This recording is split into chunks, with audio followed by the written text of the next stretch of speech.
Good morning, everybody.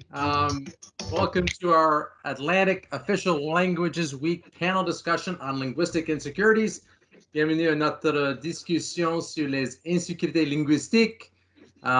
Today's event is organized by the National Managers Community Atlantic Region en collaboration avec le Commissariat aux langues officielles de région Atlantique and with support from the Atlantic Official Languages Week Steering Committee. Je suis Michael McGinnis de la CNG, of the NMC, ici en Atlantique. Avant de commencer, veuillez noter que cet événement est enregistré.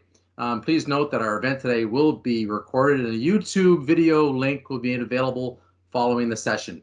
I'd also like to acknowledge that I'm here in PEI, which is the traditional unceded territory of the Mi'kmaq peoples.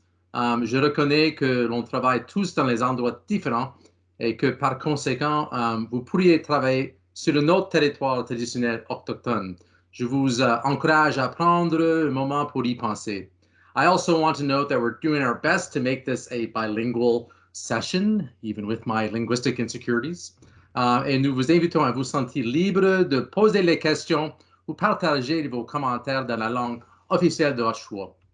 Linguistic insecurity can take many forms and is a phenomenon that affects public servants, both young and old, from ministers to summer students. So today's discussion is meant to provide managers and aspiring managers, and basically all public servants, with some insight into how to create safe places at work where people are comfortable speaking the language of their choice. Nos panélistes partageront également leurs histoires individuelles dans l'espoir de vous aider à surmonter nos propres insécurités et barrières linguistiques. Il est clair que nous devons trouver des moyens constructifs pour que nous puissions tous en apprendre davantage et travailler ensemble pour appuyer les efforts du gouvernement du Canada et en matière de langue officielle et nos collègues, les équipes en matière de sécurité linguistique. Nous espérons que cet événement est un début dans la bonne direction. Today's discussion will touch on some personal stories and some struggles. So if you yourself are currently struggling with similar issues or issues that may be impacting how you feel or your mental health, we encourage you to please speak to your manager, your colleagues, or contact the Employee Assistance Program. Nous partagerons dans la discussion aujourd'hui les histoires et des défis personnels. Si vous êtes actuellement aux prises avec des problèmes similaires ou d'autres problèmes susceptibles d'avoir un impact sur votre santé mentale, veuillez contacter votre gestionnaire, vos collègues ou le programme d'aide aux employés pour obtenir de l'aide. So we have a full hour and a half set aside today, and we're going to spend the first 45 to 50 minutes getting to know our esteemed panelists before opening it up to participant questions. And I'm so happy to announce that back to help us out today with the discussion, pour nous aider avec cette discussion, pour nous aider à diriger cette discussion importante, on a la fabuleuse Lynn Landry de l'École de la fonction publique du Canada. Bonjour Lynn, je cède la parole à toi maintenant. Merci Lynn. Merci, Michael. J'adore que mon nom commence par fabuleuse. Like, I think it's perfect. Unicorn Princess is a bit too long, so fabulous, I will take it. So, hello, bonjour, tout le monde. I'm so happy to see some friendly faces there and see some names that I know. Bienvenue ici aujourd'hui. Comme Michael vient de le dire, on va poser des questions à nos panélistes. On va passer les prochains environ 45 minutes. Si vous avez des questions à n'importe quel moment, vous pouvez les mettre dans le clavardage. So, next 50-ish minutes, we're going to talk to our esteemed guests. If you have any questions at any moment, you can put them in the chat and we'll respond to them towards the end. So I'm super happy to be here today, and I would like my esteemed guests to introduce themselves if they don't mind. So we will start with Michel. Good morning, everyone. Bon matin. So my name is Michel Robichaud. I'm a Senior Operations Manager for PSPC. I'm also the NMC NB Co-Chair for the Steering Committee. Je suis également un Acadien fier fonctionnaire. Puis aujourd'hui, je vais partager mes expériences sur les langues officielles en tant que gestionnaire, en tant qu'employé, puis en tant que francophone également. Merci. Super. Merci, Michel. He's awesome. We all have awesome people today. So let's go to Kathy, please, to introduce yourself. Bonjour tout le monde, je m'appelle Cathy Lusk, je travaille au Service Canada comme directrice exécutive dans les services stratégiques. I work in strategic services as an executive director, and I'm here today representing a Black Anglophone employee and leader practicing her second official language, and happy to share my experiences with you. It doesn't even sound like you're practicing. It sounds like you were born with it. We'll go to our next guest, Samuel. Bonjour tout le monde, moi je m'appelle Samuel Duguay, je suis un agent de projet avec la Direction générale des communications à Anciens combattants Canada. Today I'll be sharing my experience as a Francophone Acadian living in a predominantly English-speaking province. My parents are both Francophone from New Brunswick, which is a little bit more of a bilingual province, but they moved to PEI before I was born.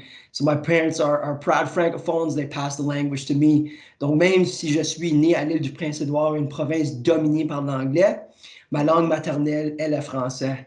So interestingly enough, I'll let you know too, I only started to speak English when I was about 5 years old or so. I moved to a new subdivision and the kids nearby saw us moving. They quickly ran over and wanted to become friends. And so I was about 5 or 6 years old. I wanted to make new friends and that's how I learned to speak English. So a bit about me and then looking forward to today's discussion. Ah, super, Michel. Quand on n'a pas le choix pour se faire des amis, on apprend toutes sortes de langues. Anything will do to make new friends.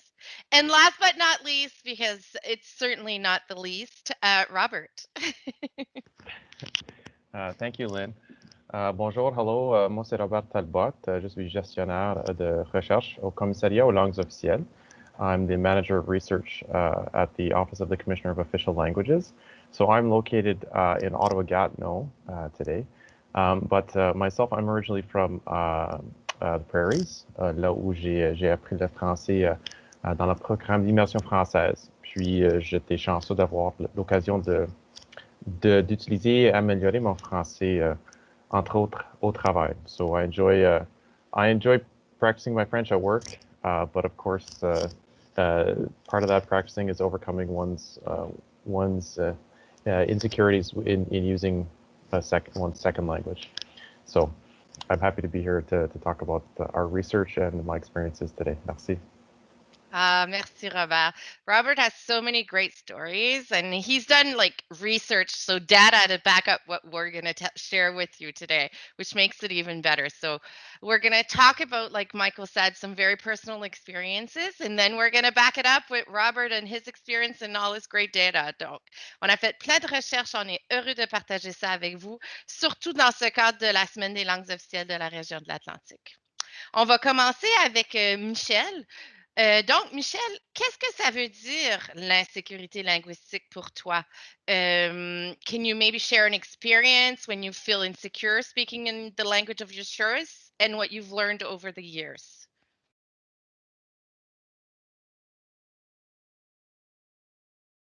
Certainly, Lynn. Merci. And that's a very good question. So for me, linguistic insecurity is kind of a twofold. So on one hand, it's really about building confidence to speak in our second language, knowing, I guess, subconsciously that our vocabulary may be limited or ideas that we want to express may not be the way that we would like it to, or even that our accent may garner more attention than the actual message that we would like to convey. And second, I think it's having enough confidence to speak up in the language of your choice in your work environment or actively requesting a service in the language of your choice as well, where both official languages should be made available. And for me, on that last point, I'd like to share with you some personal and work experiences. And Samuel kind of kicked it off with his personal experience living on PEI. But for me, I grew up in a small Acadian community in Bouctouche, also known as le Pays de la Sagouine. And so I grew up there until I was about 13 years old. Learned my English through classes and TV shows like Mr. Dress Up to maybe even Saved by the Bell. So that's how I learned my English. And during that time, a connection with Anglophone communities was very limited. But that completely changed when I was about 14. So I moved to London, Ontario. And for me, first, it was definitely a culture shock. And making friends really became a struggle because it meant interacting in a language I wasn't necessarily comfortable in. And it took me a long time to feel comfortable in doing so, since I was really questioning myself, asking myself if I was going to be accepted, if friends would be making fun of me, etc. And as confidence increased, so did my level of comfort speaking in English. I also I was very involved in various sports, so that kind of helped me as well. So in track and field, soccer, volleyball, and even in my hockey team, which consisted mostly of Anglophone teammates, the nickname they gave me was Frenchie. And they even gave me the number 5 for my team number, because that was basically the only French channel that was available on TV at the time. So, but for me, that was okay because I felt part of the gang. So it was pure inclusiveness for me. And it was a personal struggle to get to that. But once I was able to overcome my insecurities, it made it all worthwhile. And it really, the greater impact for me was how I was able to develop my second language, and it became second nature. And it's important for me to provide that background story because of from a personal experience, because it relates directly to work-related experience I'd like to share with you. This happened many years ago, and it was prior to joining the public service as well. And at the time, I was working on data analytics for a company that will remain nameless. And we were 6 in an open space, working in pairs. Puis la personne que j'étais en train de collaborer avec était francophone. Ça fait que naturellement, on a commencé à discuter en français. Puis je dirais à peu près 2 heures de notre corps de travail, le gestionnaire qui était responsable de l'équipe est venu se rejoindre à nous pour décider d'organiser une rencontre d'équipe. Puis parmi les mises à jour que le gestionnaire a partagées, la décision avait été prise que la langue de choix dans l'environnement de travail, ce serait en anglais. Puis l'explication à ce moment-là, c'était juste afin que la communication reste constante auprès de l'environnement de travail. Donc, puis vous vous demandez probablement quelle était ma réaction à ce niveau-là. Puis, surtout basé sur mes expériences personnelles, comment j'ai été capable de développer un peu mes connaissances dans la langue anglaise. Puis, la réalité des choses, c'est que j'ai été passif. Donc, j'ai pas réagi. Peut-être vous posez peut-être la question maintenant, OK, mais pourquoi? Puis, il y a quelques facteurs à ce niveau-là, juste à réfléchir à ce qui s'est passé dans la situation. Donc, premièrement, j'étais un peu jeune, peut-être naïf, donc je ne connaissais pas nécessairement tous les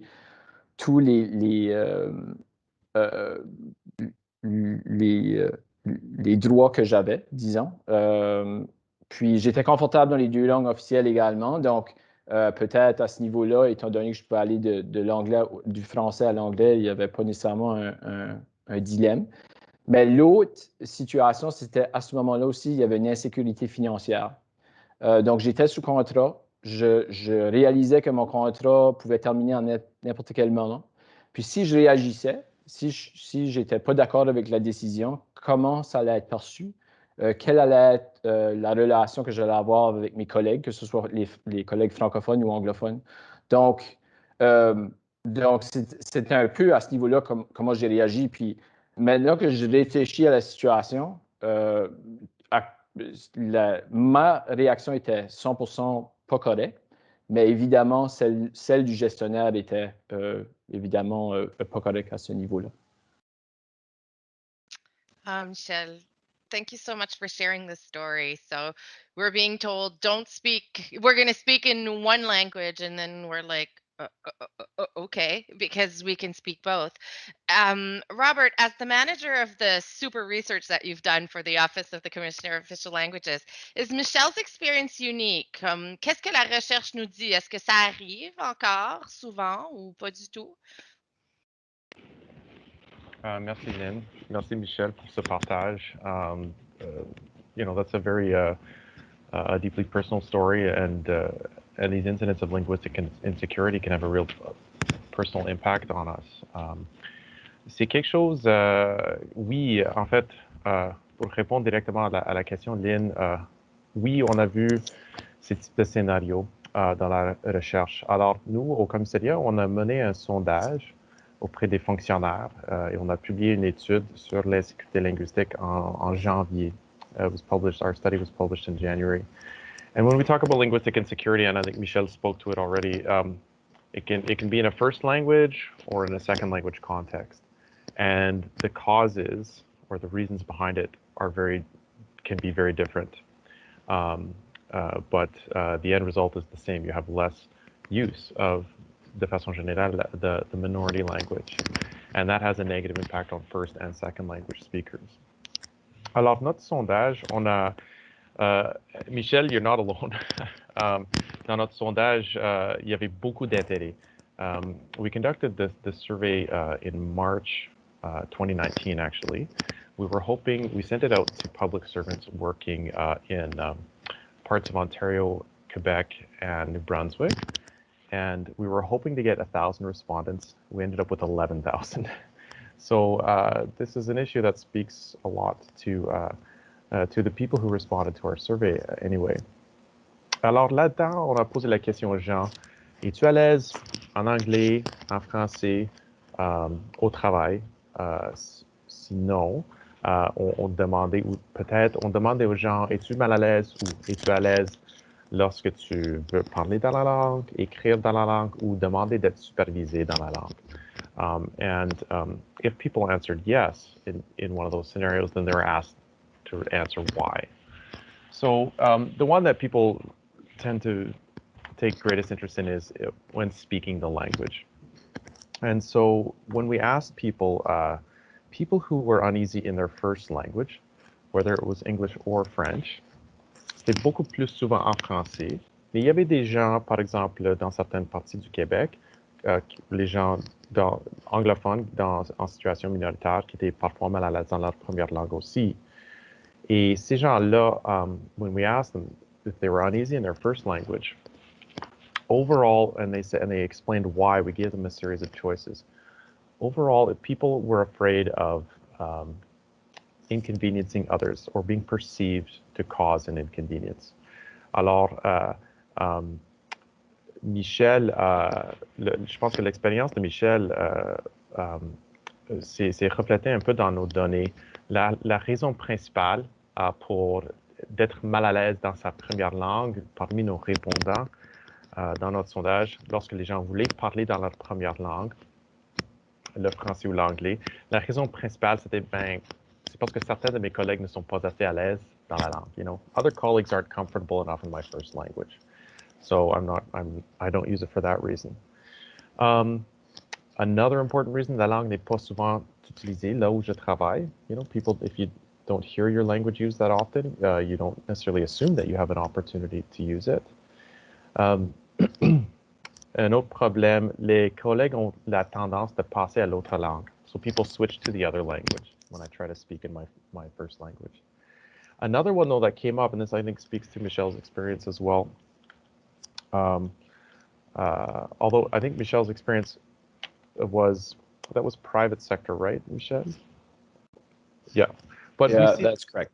Right, but we can see these certain scenarios in the federal public service. So one thing that did come up, a lot of respondents who said they were uneasy in their first language said, well, look, I'm going to be perceived as a troublemaker, or I don't want to bother other people. Alors ça, cette inquiétude de causer des inconvénients aux autres ou d'être perçu comme si on cause des inconvénients aux autres, that was really a driving factor in linguistic insecurity for people in their first language. Langue seconde, c'est un autre contexte, mais on peut en parler plus tard. Oui, so we're just too nice as Canadians is what I'm hearing. On va être gentil, puis on veut pas les déranger, puis si les gens ne comprennent pas, we want to make sure that we're using a language that everybody's comfortable with, and yeah, we're just too nice. Like, thank you, Robert, for telling us, and thank you again to Michelle for sharing a story. Now, Kathy, can you talk a little bit about your experience as an Anglophone and a Black public servant, learning, improving, and using French in the workplace? I know you're in Halifax, donc c'est un endroit prédominantement, je sais pas si c'est le bon mot, mais en tout cas, anglophone. Y a-t-il des obstacles? Y a-t-il des peurs ou des insécurités que vous avez dû surmonter? Puis comment est-ce que vous avez fait ça? Est-ce que c'est encore une bataille pour toi? Are you still fighting for it every day, Kathy? Thanks, Lynn. I live in Halifax now, but I actually grew up in Yarmouth, Nova Scotia. So we're surrounded by the Acadian community, a really rich community. And I was in late immersion, which meant I had a combination of Acadian teachers and Quebecois teachers. And there were several battles over, what was the appropriate way to communicate or say something. And the result there was I inherited a bit of a mixed accent, which people tend to recognize something is a little bit different there. And they tend to ask, where are you from? And I was like, a little bit of everywhere in terms of language learning. When I was 13, I joined late immersion and I was the only Black student in the class. And I was the only Black student in my French class for the next 10 years, including through university. And people would often ask, until I got to university, why are you here? And if you know me, which many of you do on this line, it's like, why are you here? Because I knew that outside of Indigenous Black community in Nova Scotia, and of course, we've got 400 years of history, slavery, and all of those things that are critical to the nature of who we are and our identity in the province. Around the world, there are many French first-speaking Black communities. So for me, I'm like, why not, right? Part of who I am, part of my DNA somewhere, surely. And I was inspired by my grade 2 teacher, Madame Hamilton, who said I could do anything I wanted in life, including teach French. That was going to be my goal. So I pursued that. And it was a challenge because people really didn't think that I belonged there. I was the only one from my community in that class.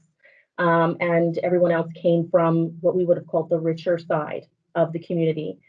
So it was constantly being outside, trying to prove that I belonged there at the same time as I was trying to learn a language and speak in a language that I didn't really understand, but I was really passionate about. So the battle is different, but yeah, it continues today. Donc, lorsque j'ai commencé à travailler comme fonctionnaire, j'ai eu l'occasion de travailler à Ottawa. Puis j'ai eu une expérience différente là. Donc, il fallait que je prenne des classes de vocabulaire et de grammaire. Comme je reconnais immédiatement que je n'avais pas la structure, les fondamentales pour communiquer d'une façon concrète en français. Donc, j'ai eu la formation linguistique tout de suite à ce coup. Puis, j'ai commencé à parler avec mes collègues et j'étais bien appuyée, bien soutenue par mes collègues. Mais un de mes défis, des insécurités pour moi était parfois, lorsque je parlais avec les gens en français, ils changent et commencent à parler en anglais. Oh, vous êtes anglophone. Okay, je vais parler en anglais. Et parfois, je posais la question, pourquoi est-ce que vous avez changé en anglais? Why did you change back to English? And they were like, oh, it's easier for you. Or they may have had a number of other reasons. I didn't always ask the question because the insecurity for me was, how bad is my French that you have to switch? How slow am I that I'm slowing you down? Or did I offend somebody? Right? So that was my big fear. I don't want to be offending anybody who has the right to communicate in the language of their choice. And coming from my background where you're Black and you're coming from a community and proving that you need to be where you are and you have rights, equal rights and accesses, I did not want to be violating that or offending anybody else's equal right to having access to speaking in the language of their choice. I know that dynamic. I don't know what it is to be a francophone, but I know what it is to have something that you are owed, that you are, obligated by law to have access to and not be given it. Donc, la situation a vraiment changé d'une bonne façon lorsque j'ai eu l'occasion d'être un chef d'équipe puis un gestionnaire, parce que j'avais l'obligation de créer l'environnement pour mes employés. Donc, j'ai commencé à juste parler en français n'importe quand, puis je fais des erreurs avec mes employés, puis j'encourageais mes employés de me corriger. On va pratiquer ensemble, on va parler, et puis on va essayer d'oublier l'insécurité. Puis parfois, c'était effrayant. J'avais des réunions d'équipe avec à peu près 250 personnes. Puis je commence à parler en anglais, puis ça change en français. Puis on essaie de trouver un équilibre dans une région où la majorité de mes employés étaient anglophones. Mais j'avais une grande équipe avec des employés francophones aussi. Et ils apprécient l'effort, l'équilibre, de communiquer dans la langue de leur choix. C'était pas parfait, mais l'effort était là, l'appréciation était là. Donc, je trouvais le succès là. Donc, si on pouvait parler souvent, j'ai aussi des collègues merveilleux qui voulaient pratiquer avec moi. On parle ensemble. On fait des erreurs en anglais, en français. C'est la même chose. Donc, on travaille ensemble puis on apprend ensemble. Donc, pour moi, c'était un exercice où j'ai gagné plus de confiance. Il y a comme 2 semaines que j'ai fait une présentation au Conseil fédéral à Québec. Et c'était complètement en français. Et je sais que mon visage était la même couleur de mon manteau. J'ai eu peur. Mais j'ai fait la présentation en français et j'étais fière de cette réunion, cette présentation. Et tout le monde était vraiment gentil. Je suis sûre qu'ils apprécient l'effort. Ils ont apprécié l'effort, mais aussi c'était le fait que comme fonctionnaire, comme leader, il faut faire l'effort. Et puis créer une dynamique où on peut partager l'expérience, partager les insécurités, soit francophone ou anglophone. Donc, c'était mon expérience, un peu de mon expérience avec le français. Donc, je vais laisser la parole là.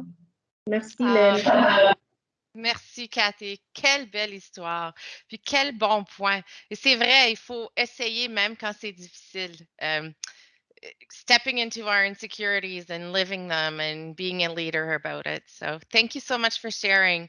Robert, donc vos recherches, est-ce qu'ils relèvent des défis particuliers dont les personnes de couleur ou autres groupes marginalisés sont confrontés quand ils veulent apprendre une des langues officielles et l'utiliser dans le milieu du travail? So, are there any specific challenges to the people of color or other marginalized group when they come to learning one of the official languages and using them in the workplace? Yeah, thank you, Lynn.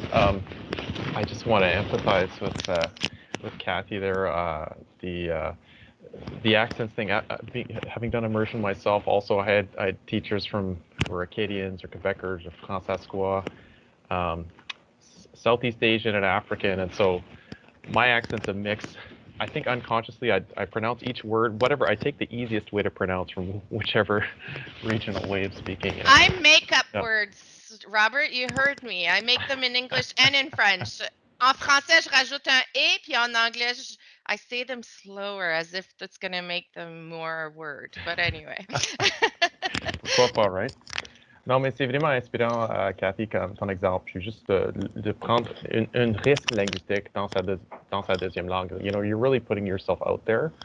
Quand tu utilises une langue, si tu n'es pas 100% confortable, there's a certain vulnerability that you're exposing yourself to, and so it can be an inspiring example for others, especially when you're in a position of leadership like Cathy is. So, en tout cas, je voulais juste affirmer ça. Sur la question de les personnes marginalisées, les minorités I think Kathy has a very unique perspective to bring, and I really appreciate how she ties that into to relate to the experiences of members of francophone minorities.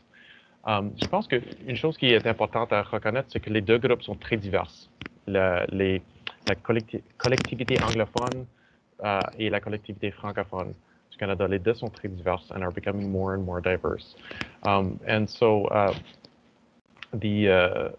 within the experiences of the two groups, we have people from marginalized backgrounds or from diverse backgrounds who can experience linguistic insecurity in a particular way. Notre sondage, on a invité les participants à rajouter et faire des commentaires écrits. Et la question de la diversité et comment on peut relier ça à les langues officielles puis l'insécurité linguistique était soulevée par les participants. Par exemple, les allophones, ou les personnes qui ont ni l'anglais ni le français comme langue maternelle, disons l'anglais ou le français comme première langue officielle, pas nécessairement comme langue maternelle. Alors, ces gens-là vivent une expérience particulière. Par exemple, ils peuvent être, le français et l'anglais sont tous les deux une langue seconde pour eux. Alors, pour eux, ils sont parfois confortables ni en anglais ni en français pour ces raisons-là. De l'autre côté, les personnes qui sont multilingues comme ça, I think we can learn from individuals. Allophones have people who have neither English nor French as their first language and who live in Canada are often used to taking linguistic risks. You know, they've had an experience of learning one of the official languages, and so in some cases we hear about them building on that experience to learn their other official language. One last thing that I'd like to highlight is just the importance of being aware again of the diversity within both groups, including within the minority official language group in your region. We heard from one respondent, a francophone working in the National Capital Region who was visually impaired and who spoke to their difficulty getting access to materials that were accessible to them to meet their visual impairment needs, but also they spoke the minority language, French, and so for them it was a double burden or a double challenge. And so I think we need to remain mindful of people marginalized peoples from the minority language community who can face that double burden sometimes. Mais c'est toute une question we need to explore further, the relationship between those experiences and how we can relate them to official language questions. Merci. Merci à toi, Robert. Un gros merci. C'est vrai, ils vivent dans l'insécurité linguistique dans nos deux langues officielles, vraiment. Donc, they're just making it happen. So, Samuel, so you've already talked a little bit about how you're in Charlottetown, which is predominantly English, and you grew up as a francophone, and then you wanted to make friends, so you learned English really quickly, and I totally relate to that, by the way. Donc, est-ce que tu te sens à l'aise de parler au français au travail? Puis, qu'est-ce que ça fait que tu travailles le plus souvent en anglais? Puis, en passant, si tu voulais allumer ta caméra parce qu'on ne peut pas voir ta belle face. Parfait. Donc là. Oui, merci. Comme vous avez mentionné, the biggest challenge I face is actually finding opportunities to practice my French. So as I mentioned, I grew up, I went to a French high school, so I got to speak French all the time. French household, so again, I got to speak French all the time. And I think I took that for granted because once I graduated high school, I stayed on Prince Edward Island. We only have an English university. So then I'm going to school in English and the opportunities to practice are really reduced. And although I still have some friends from my high school days, a lot of my friends, again, because we're predominantly English, a lot of my friends from sports, they were all Anglophones. And so now I'm going to university in English. Outside my friend group, it's all English. And so really the only time I have to practice is at home. And so over those 4 years, I certainly found that to be a big struggle. And so for me, again, being kind of fluently bilingual in both languages, the biggest thing I'll highlight is the importance of practicing both languages. Learning a language, it's not something you do once. It's a lifetime process of continuous learning, continuous practice. And I think if we can drive that, that's the absolute biggest point I can make. Because when Mike asked me about linguistic insecurities, and maybe you've never felt that, it's like I feel it in both languages, right? Like I spend too much time in English, then I start to forget my French, and I spend too much time in French, I start to forget the English. So it's really about finding that balance. Puis je me rappelle quand j'étais jeune, quand j'étais à l'école François Buot, une école française, les profs nous taquinaient toujours, vraiment, pratiquez votre français, français, français, français. Puis nous autres, c'est comme, on pratique français tout le temps, tu sais, j'ai pas besoin, je peux parler mes histoires en anglais, mais eux autres, c'est non, c'est important parce qu'eux autres, ils soulignaient toujours l'importance, puis ils nous disaient que, regarde, le français, tu peux perdre ton français, c'est pas quelque chose comme ça, tu apprends, puis tu vas toujours l'avoir, c'est important de pratiquer le français. Je me rappelle, il avait même amené un étudiant qui avait gradué, puis ça avait une couple d'années qui était hors de l'école, puis il avait amené l'étudiant, puis il avait venu nous parler justement de ça, de comment il avait commencé à perdre son français. Pas complètement, mais c'est graduel, puis là, des fois, tu perds tes beaux mots, ton vocabulaire, puis c'est là où ça devient un peu plus difficile. Mais even at the time, I remember hearing this story and thinking, won't happen to me, right? Won't happen to me. But after the 4 years in university, I did find that to be a bit of a challenge, right? Especially, French, it's a tough language. I know, I'm sure every one of you who speak French have got kind of upset at that becherel with the complicated verbs and all the grammar. It's not easy. It takes work. It takes practice. And so, again, I've kind of felt the issues on both sides. So for me, what I'm really grateful about going into work is I'm actually trying to seek those opportunities. As folks have kind of mentioned, I don't want to burden others. And so for me, I tend to kind of go to whatever they want. I'm very proud Francophone, but I'm also proud to speak English, right? I'm bilingual. Canada has 2 official languages, and I'm proud to be able to speak both. So at work, I find, I don't go out of my way to seek it. And now I do a little bit more because I've noticed the challenges and then I've realized, well, if I don't do it, who's going to do it for me, right? So I've kind of got to push. But I also take a moment to highlight that I've been very fortunate to have great management staff. They encourage me to speak French, and they know that French is my first language. So they'll actively be trying to reach out to me in French to give me those opportunities to practice. So that I'm really grateful about. But again, to your point, am I comfortable in French? Certainly. But the issue is not wanting to impose. And at this point, I'm just as comfortable in English because, again, I've had so much practice. It's like you're bouncing back and forth. So yeah, I'll leave it at that. Ah, merci Samuel. Ça m'a fait penser, moi j'ai été à l'université à Dalhousie et puis moi c'est là que j'ai plus appris mon anglais. And then when I got out of there and went back to like a French hometown, I was like, what's happening? I'm not speaking English as often and my English accent is coming back, which I worked really hard to get rid of, which really I shouldn't because I guess it's super cute, but it was annoying me. But anyway, all that to say that you're right. Like if you don't speak your second language, whether it's French or English, it gets lost a little bit along the way, right? And you need to practice both sides.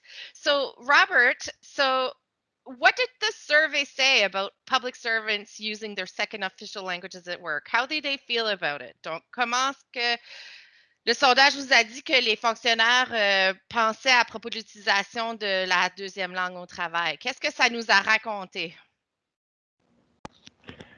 Merci beaucoup, Lynn.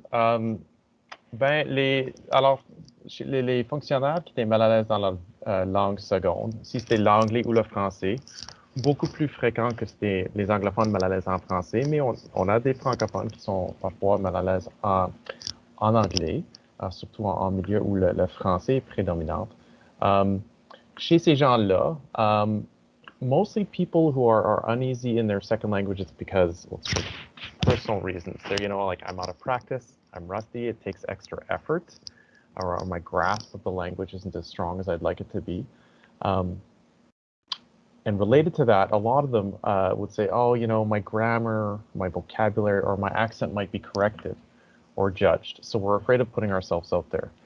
A lot of Anglophones, uneasy in French in particular, were concerned about, oh, colleagues are just going to switch to English on me. I'm going to start off in French, colleague's going to switch to English on me, and then you feel a little bit crestfallen, like, oh, si c'est comme un jugement sur ta maîtrise de la langue, même si c'est pas le cas.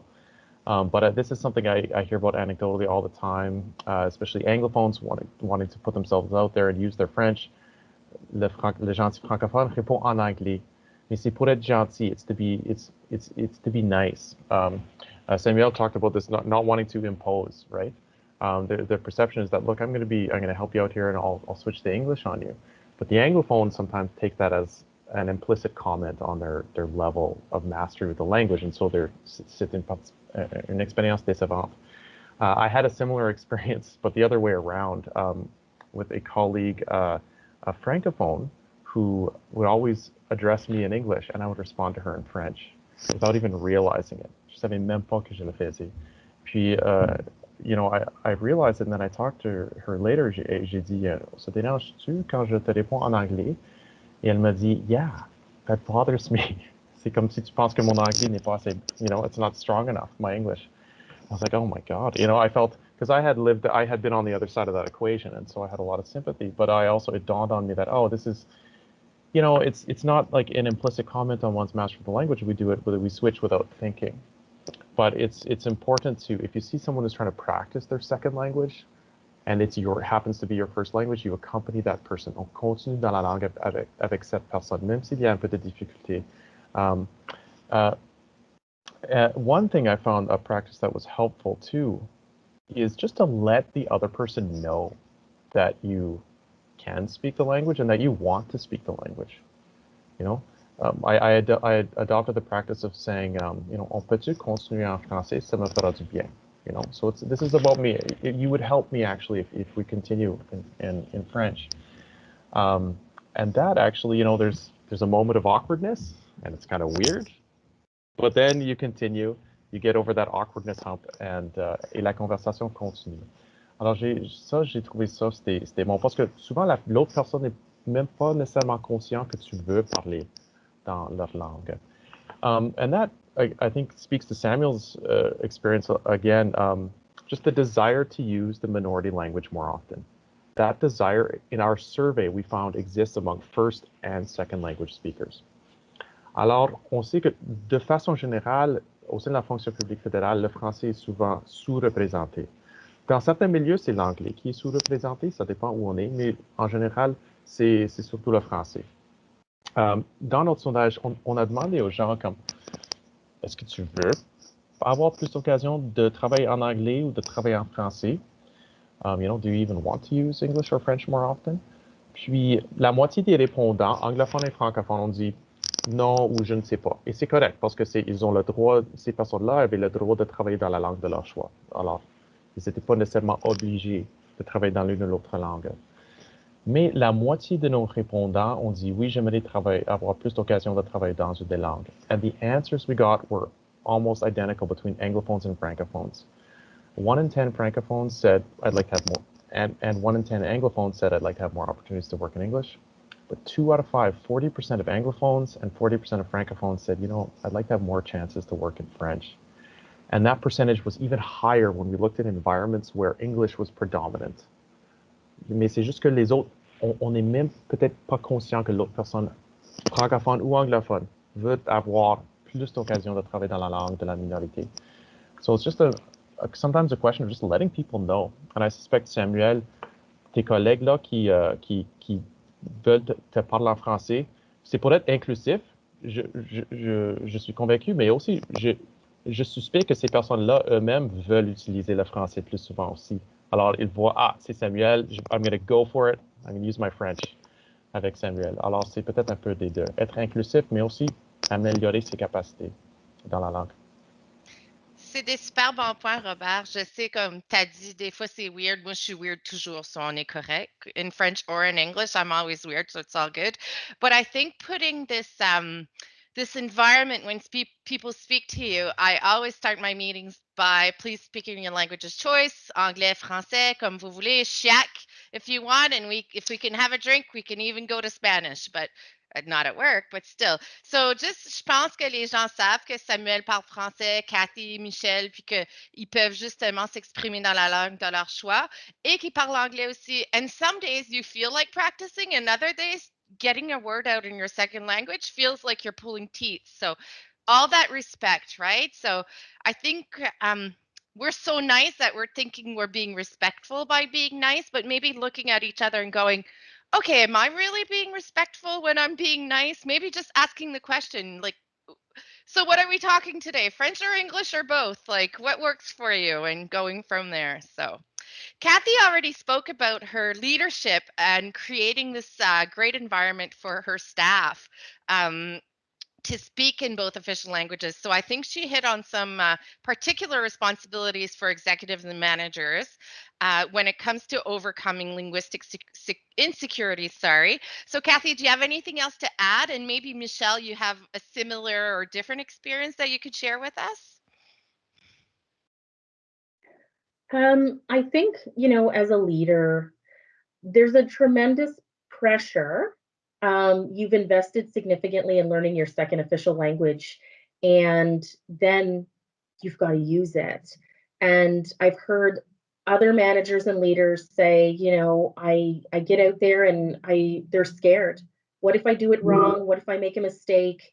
What if I can just completely offend everybody? And I always say, well, if you don't try, you inadvertently are offending people, right? You're not acknowledging the importance there if you don't try. And so it is a matter of courage, in my opinion, to get out there and try. And I mean, I'd say learning a second language teaches you to be corrected, because you will be corrected a lot, right? The more you're corrected, you learn. It's a process you absorb. And I think they said you make a mistake like, 40 times or so, and you stop making that mistake.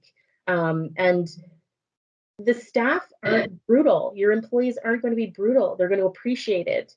Je me souviens la première fois que j'ai décidé, on va faire des réunions de toute l'équipe. Donc, 250 personnes. Il y avait du monde qui pensait que j'étais folle. Je dis, on va parler, on va encourager les mondes à parler, on va partager l'information, mais on va faire de façon bilingue.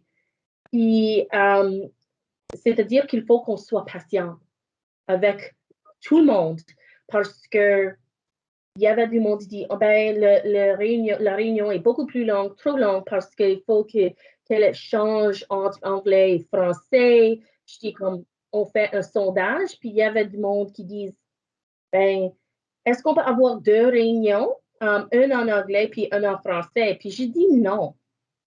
Sois patiente. Il faut qu'on partage et apprécie les besoins de toutes les personnes dans l'équipe. Et je trouve souvent, le défi, c'est qu'on ne savait pas l'expérience de nos collègues.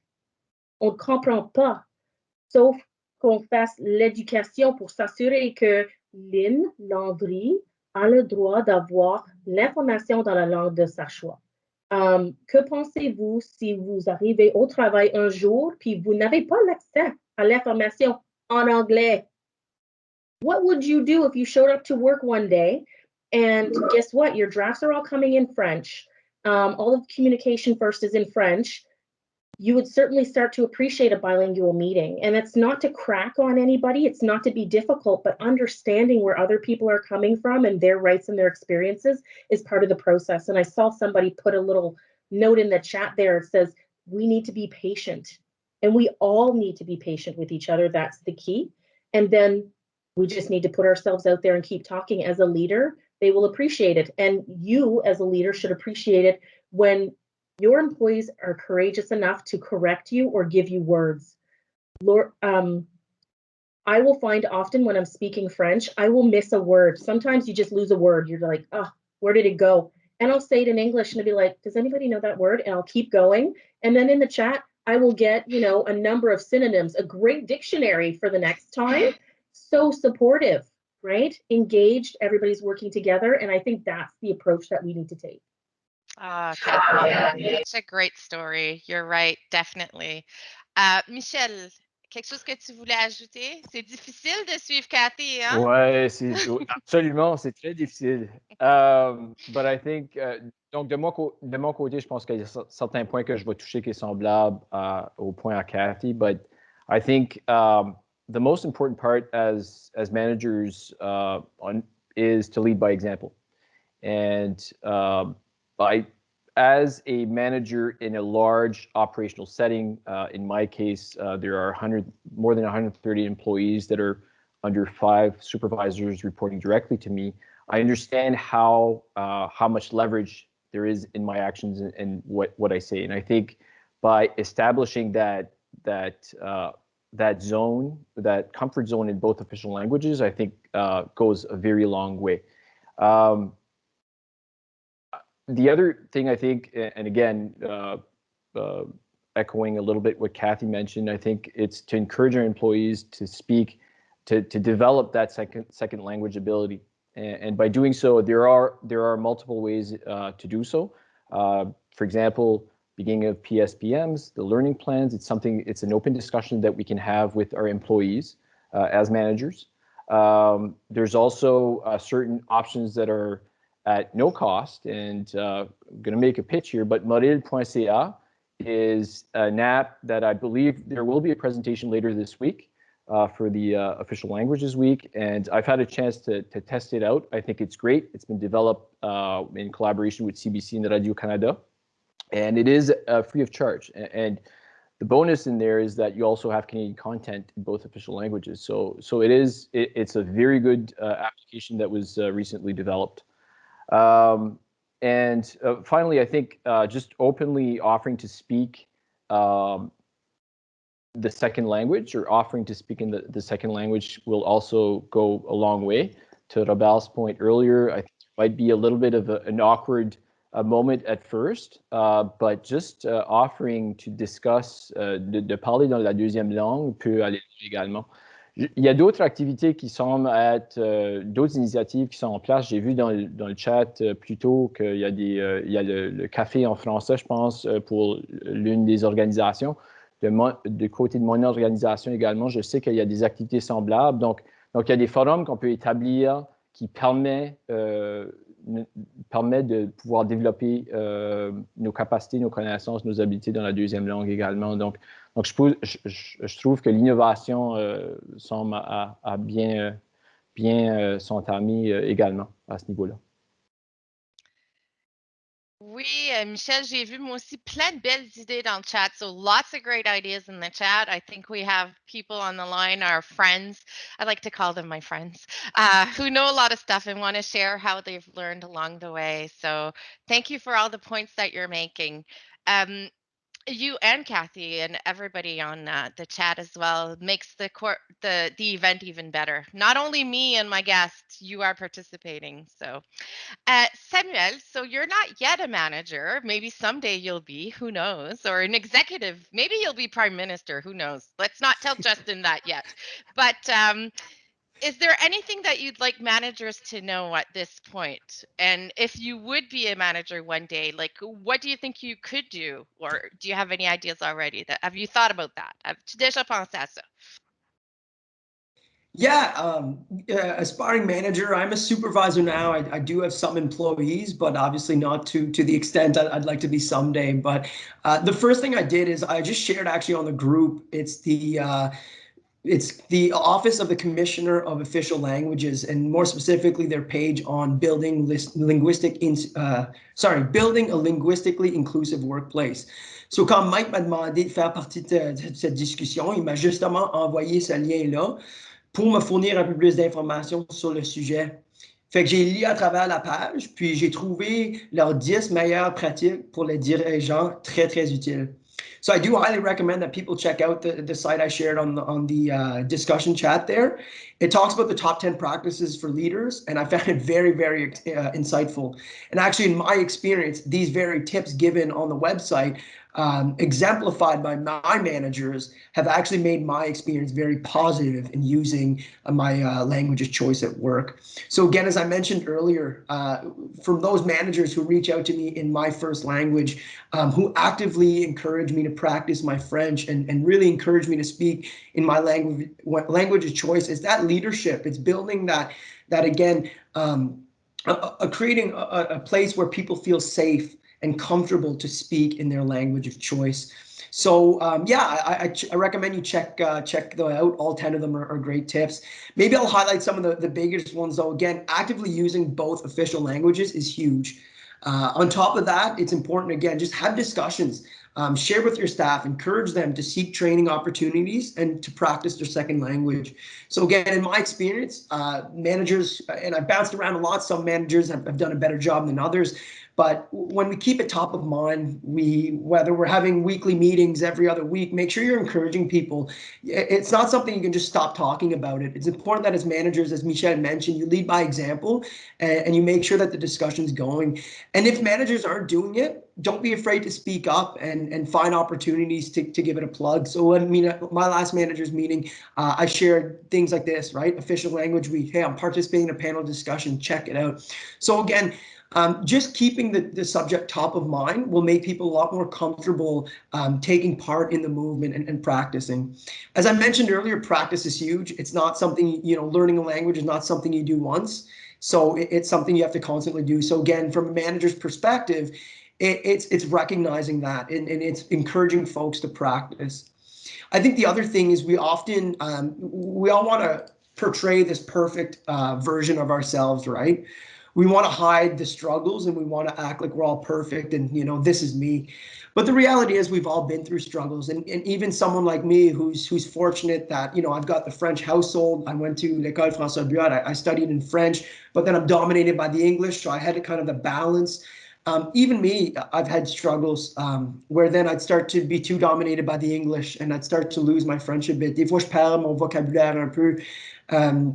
Comme ça a été mentionné, on va pas perdre toujours notre français, mais c'est des petits mots des fois. Ton beau vocabulaire, des fois, c'est ce que tu perds. Fait que, de nouveau, comme gestionnaire, partagez vos expériences, share your struggles, share your journey, right? Instead of just sharing this perfect image of here's where I am today, share the struggles, share the journey. Make sure people realize that it's not something you're going to learn overnight, especially folks who they're in their 20s, their 30s, their 40s, wherever, and they finally decide, I want to learn that second language. You might feel like you're a little bit behind, and I see people get discouraged. So as a manager, it's again, create that safe space, encourage people to start. It's never too late to start, and embrace the journey. It's a fun process. It's not always easy. You will feel insecure, but again, as it was mentioned, be courageous, be a leader. And just continue with your learning journey.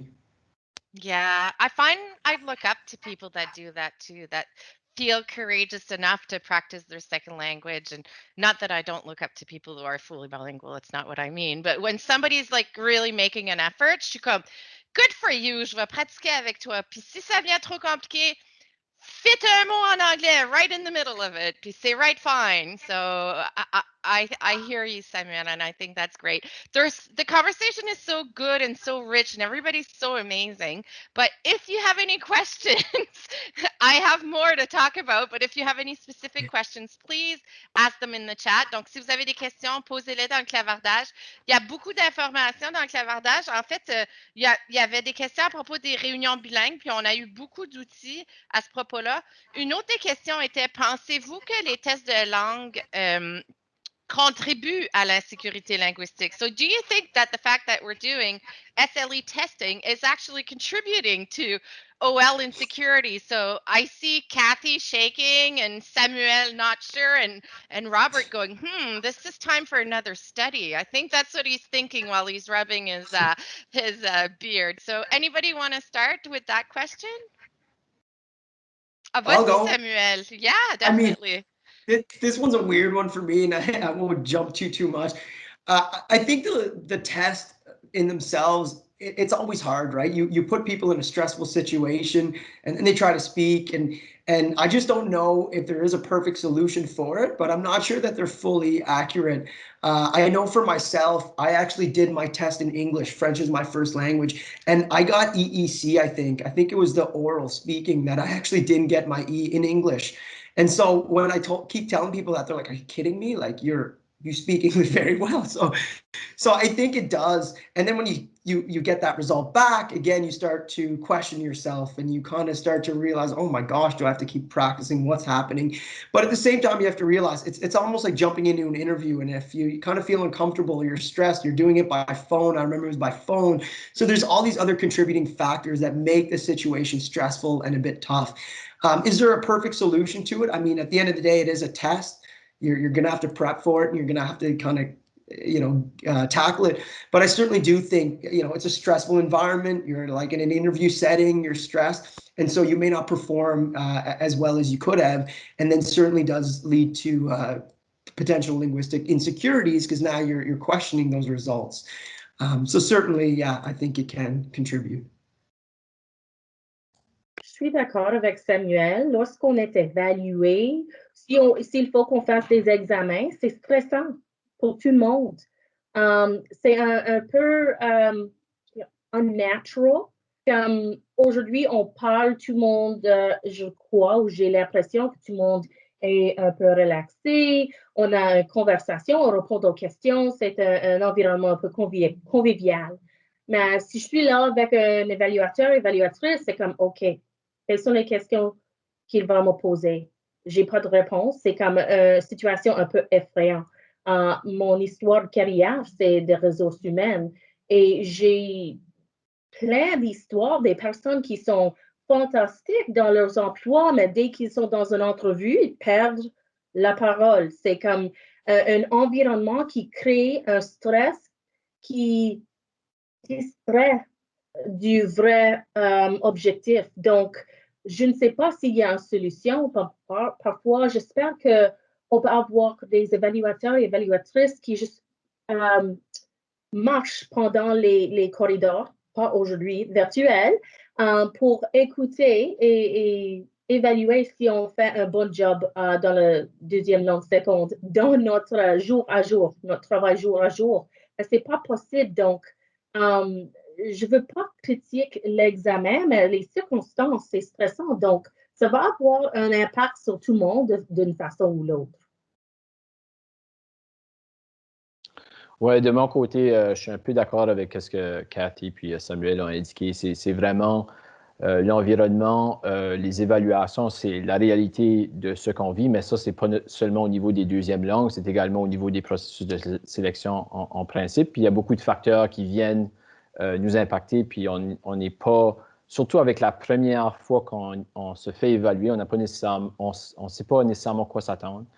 En termes d'insécurité, je peux voir qu'il y a un facteur, mais je pense qu'au niveau de notre confiance et comment confiants nous pensons nous sommes dans la deuxième langue, et suite à l'évaluation, de voir peut-être notre note être moins élevée que nous nous attendions, ça a quand même peut-être un impact sur l'ego également. Puis, je vais vous donner un exemple. Lorsque j'étais sur l'application Maurice, j'ai fait l'évaluation pour voir à quel niveau. Puis, je m'attendais d'être confiant, avancé au niveau 2, puis j'ai commencé au niveau 1, avancé. Donc ça juste, c'est quand même, ça a eu un impact sur on my ego, mais c'est quelque chose qu'il y a beaucoup de facteurs environnementaux qu'on n'a pas nécessairement de contrôle dessus. Puis souvent, c'est au niveau des incertitudes de l'évaluation telle qu'elle. Hey, j'ai brisé l'Internet chez nous. Je m'excuse. I'm back. We're all good. I broke the Internet. I was so pretty and awesome, and I went away. So I don't know what was said. I just want to share with you because I worked in official languages for SLE testing for a long time. As soon as you say test, your brain shuts down. So I don't know if there's a perfect way to do it yet, but I used to tell people, like, have a good glass of French wine and some French baguette the night before and a good sleep, and then just show what you know. Like, and I know it's hard to not think of it as a test. Donc, soyez gentil avec vous-même si les résultats montrent pas vraiment ce que vous êtes capable de faire. Puis, oubliez pas qu'il y a des mesures d'accommodation as well. So you might, there could be accommodation measures. So don't forget about that. So I don't see any extra questions yet in the chat. I don't think I missed anything. So Robert, I'm going to go to you if you don't mind. So under Part 5 of the Official Languages Act, we know that in New Brunswick, it's the bilingual regions, and there's the National Capital Regions and some specific regions in Quebec and Ontario. And please don't ask me to name them because I get confused. I forget which ones it is, but I can look them up online, so it's okay. So, donc, ces régions-là sont principalement anglophones, à part que le Québec qui est francophone.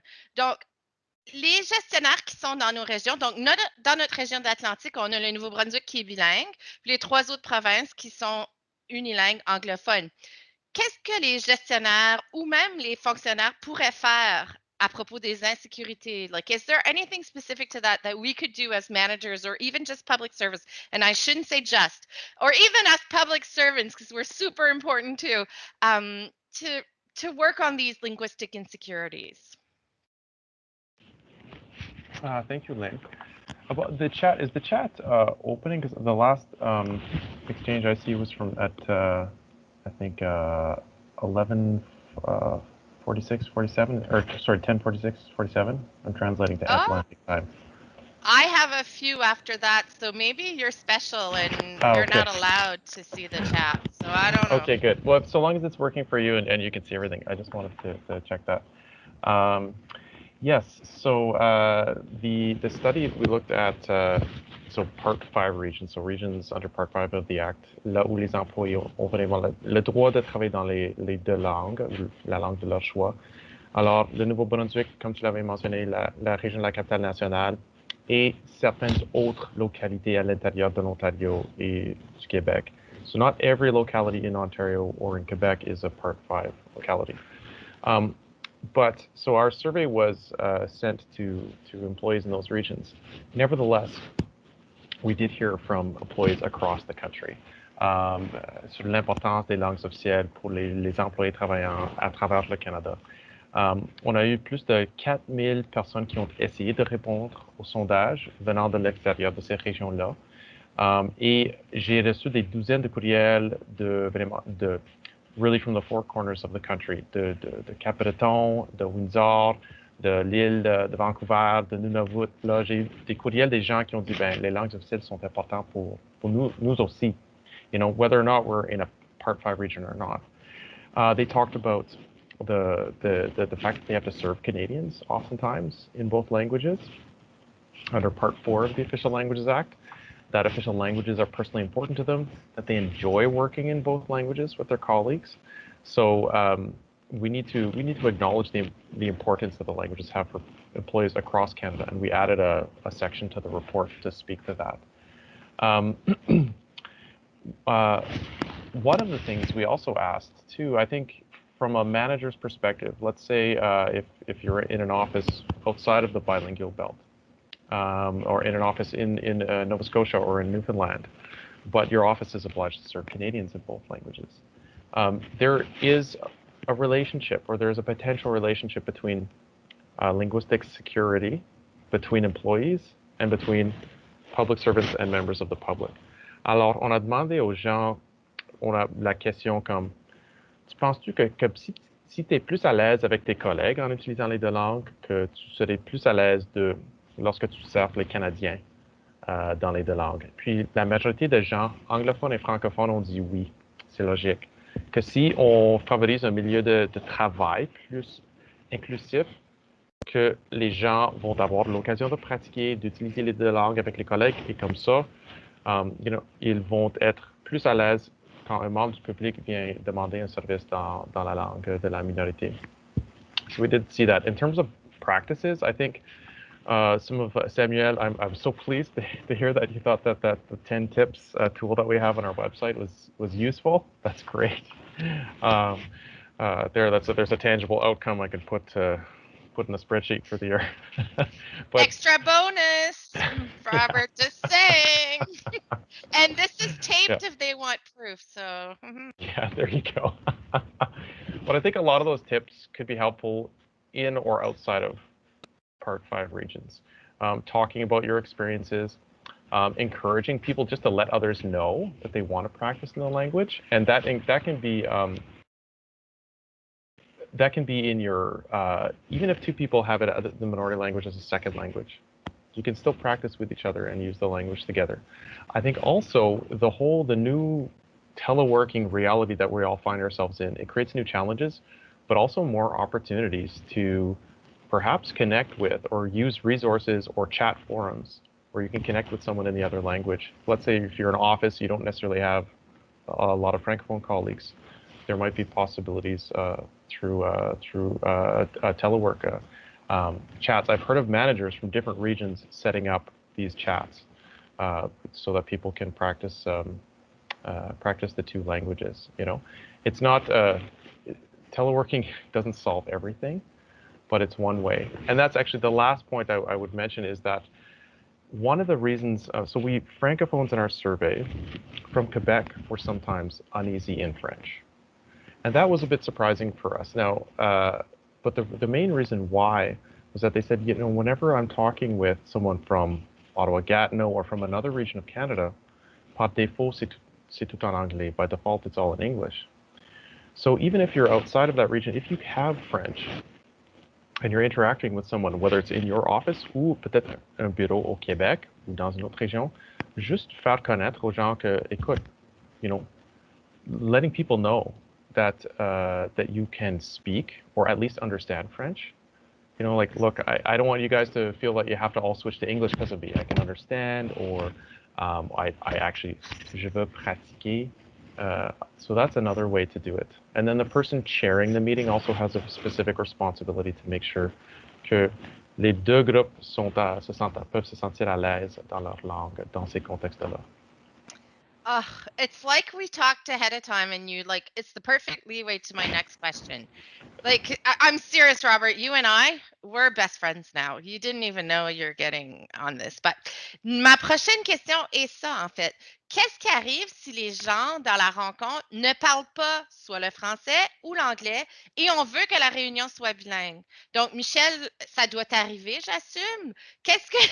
Je te mets totalement on the spot, c'est la faute à Robert. C'est ça qu'on va dire. C'est même pas vrai. Mais si tu aurais des comme real life tips, là, parce que c'est ça que les gens cherchent. Any real life tips for bilingual meetings when some people don't speak the other language? Thank you for that, Robert. Merci, Lynn.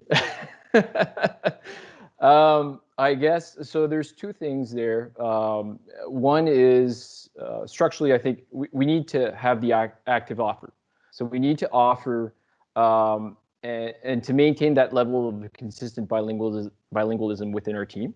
And that may be simply seen as an official languages requirement, but it is, from my experiences, it's so much more, because when we offer both official languages at the very beginning of our meeting, we're setting the stage for our team to have an open dialogue and an open discussion. And that it goes a very long way when it comes to mobilizing our teams and having that synergy. So employees who will see that and see how it is valued by their leadership team may even feel more comfortable in speaking up and providing suggestions, and in any language for that matter. So that's one thing. L'autre chose que j'aimerais, puis ça revient un peu à ce que Robert a indiqué, c'est de mes 15 années d'expérience dans le secteur public, l'un des commentaires que je reçois le plus souvent lorsque ça vient à des présentations, des réunions bilingues, c'est que le message livré dans les deux langues n'est pas nécessairement le même. So it gets lost in translation, pun intended.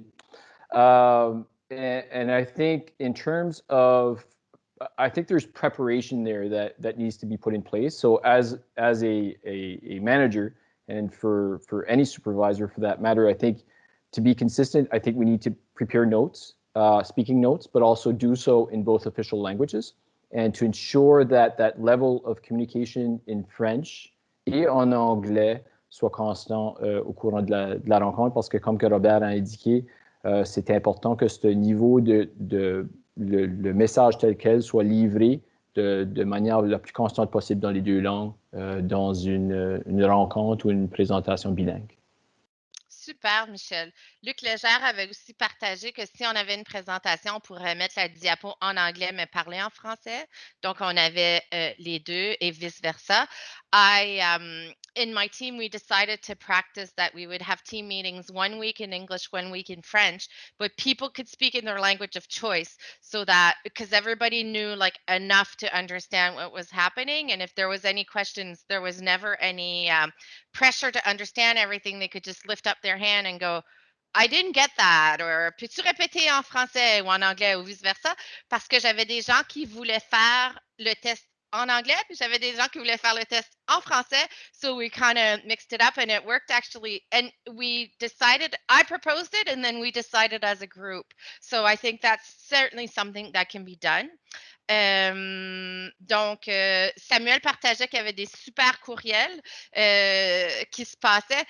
Pour les expressions, là, moi, j'ai déjà dit que j'avais, I had ants in my, comment j'ai dit ça? Des fourmis dans les jambes, ants in my legs. And my friends was like, I don't think that's a thing in English, Lynn. I was like, oh, pins and needles. So like, I totally, like a cat in your throat in French and it's a frog in English. So of course it's not even the same. There's lots of information on the portail linguistique. Actually, there's some little tests there. If you want to check it out, I'll pull that out.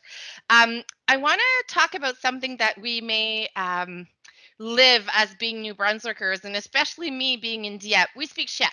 So say right fine, say all good, half and half. And sometimes when we serve the public or our lovely Quebecers, they're like, can we speak to a real Francophone?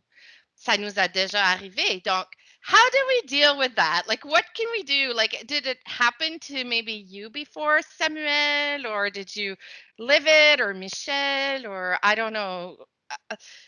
Anybody lifting their hands? Nobody wants to touch this with the 10-foot pole. I hear you, but it's part of life, right? Lynn, yes, Kathy. Yes. Obviously, nobody has asked me if they could speak to a real Francophone, but I'm aware of this struggle there. And I know in Nova Scotia, there was a significant campaign years ago around the appreciation of Acadian French and the accents and accepting us for who we are and the respect there. And I can say personally, it built my confidence around the fact that I do apparently have some strong Acadian accents as part of my French, and I friggin' love it. I'm sorry I had to say it that way, but I really do because, you know, that's where I come from. It's part of my community. And I also apparently have some strong Quebecois in my French. It's mixed, and depending on the circumstance, I don't know what comes out where, but it comes out in a form that people can understand. So I always tell my staff and any client who would dare to appreciate and respect what's being brought to you, the richness of what's being brought to you, and people need to have courage and strength from where they are, where they've come from, and what they're putting there. Because if it's well communicated, it's respectful, it's professional, then it's appropriate. Unfortunately, we do have that dynamic. Even dans mes classes de français, j'avais des professeurs parisiennes, québécois, puis ils me demandent de n'utiliser pas certains mots. Comme je suis pas permis d'utiliser le mot char ou car. Ils n'aiment pas ça, les deux mots, l'accent, n'utilise pas ces mots. In English, I'm not supposed to say couch because apparently I say that funny. So people are a little, sensitive about things. But, I can't see whoever said that. But, all languages are beautiful, all the nuances, dialects. And we need to appreciate that. It's not about patience, it's about respect. So understand that we're not all from Quebec or Ontario or BC or Nova Scotia, but what we bring to the table is just as important and valued and beautiful. Oh, Kathy, I should have known you were going to do like a great job in calling you right from the first. You're totally right. It's so, I've told people if Acadian French is not real French, then my friends from Newfoundland don't speak real English because sometimes I don't understand them. But I love it, actually. I love how they speak and how it's different. And then I'm here on TV and I have to concentrate because they're speaking British and I'm like, what are they talking about? But it's true. It makes it even better and such a good, fun languages. I love speaking and hearing people. Thank you so much. Somebody from is asking us. Oh, did you want to add something, Samuel? Sorry. I might just add, from a little experience. I thought it was funny.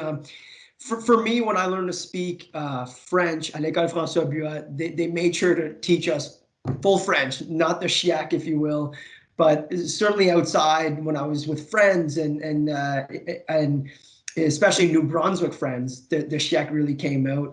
But I remember I was in a business meeting and I was meeting with someone from Quebec, and they told me before we met, or I can't remember before or after, but they said, you know, I was really worried that, you know, you were going to speak Czech and I really wasn't going to be able to understand.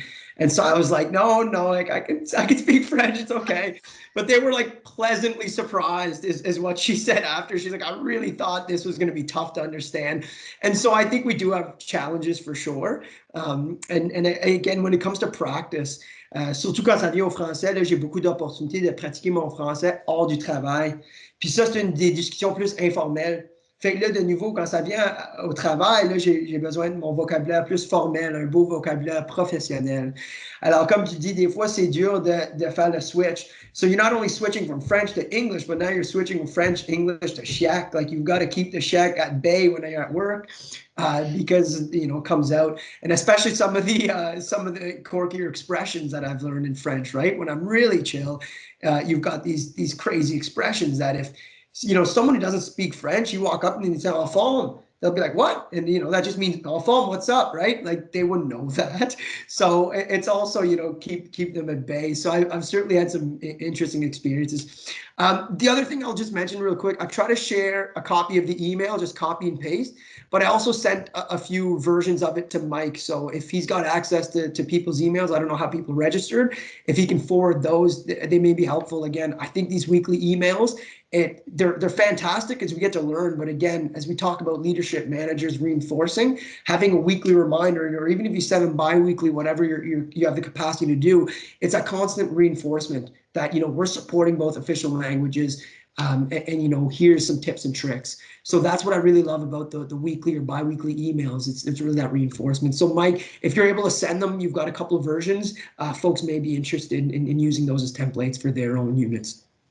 Awesome. Thank you, Samuel. And I'm sure Mike will share a bunch of stuff because we got a lot of good background information and links. So we're going to try and share that. I think, Mike, I'm putting stuff on you. I've just decided.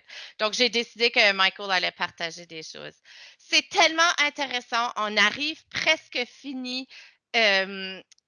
Puis en passant, Samuel, tu as dit des choses en français, mais je pense que c'est une affaire de jeunes parce que moi, je n'ai pas vraiment compris. So I think it's a youth thing. So when we talk about languages, sometimes my nephew and my son will speak and I'm like, I have no clue. It's not English, not French. What is this? So c'est tout correct. But I know like what a PR is now. It's a personal record. It took me a while. Now everybody knows. It's a big deal when you're 16 to do a PR at the gym, just so you know.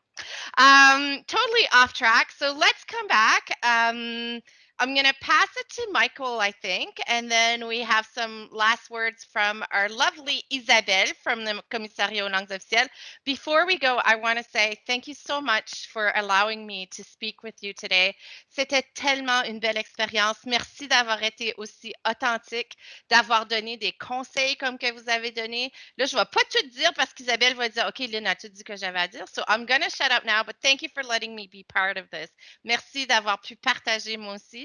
Quand mon fils avait 6 ans, on était à Halifax, puis on est allé au parc, puis il y a un petit gars qui était là, puis le petit gars a dit « You speak French! » Puis mon fils a dit « I speak French and English. You want to play with me? » So j'espère que c'est ça qu'on peut tout faire comme fonctionnaire. I speak French and English. Not so good either languages. So you want to play with me? On pourrait peut-être faire ça. Donc, Michael, je te laisse la parole. Merci, Lynn. Encore une autre fois, merveilleux travail. Merci beaucoup pour diriger cette question. On a reçu plusieurs commentaires et questions fabuleuses dans le chat. And I'm going to do my best to try and compile all this stuff, and I'll send it out to our participants. So thank you for putting me in there, Lynn. Again, like there was so much talk of how to bring out our official languages and how to encourage people to speak French. I mean, I spoke to some public servants just not too long ago who actually feel a sense of shame in their level of French and the inability to speak in public. So, I mean, I think it's great. The stuff that we're talking about is enabling us to sort of bridge that gap and just make it a more comfortable environment for everyone to parler français. Pour terminer la session aujourd'hui, je vais céder la parole à Isabelle Landry-Saunier. She's from the Office of the Commissioner of Official Languages for some closing notes before we end the day and and continue on with our great Official Language Week activities. Alors, Isabelle. Thank you. Merci, Mike. So as this session on managing linguistic insecurities is coming to an end, I'd like to thank each and every one of you for your participation today. Thank you for joining us virtually. Merci d'avoir été là, chers participants, en si grand nombre, d'avoir aussi contribué activement dans la boîte de clavardage. C'est très apprécié. Sachez que la séance d'aujourd'hui, elle est enregistrée, donc vous pourrez revisionner à une date ultérieure aussi, continuer à avoir ces discussions-là avec vos équipes. So the session today will be recorded and you'll be able to review it at a later date as well.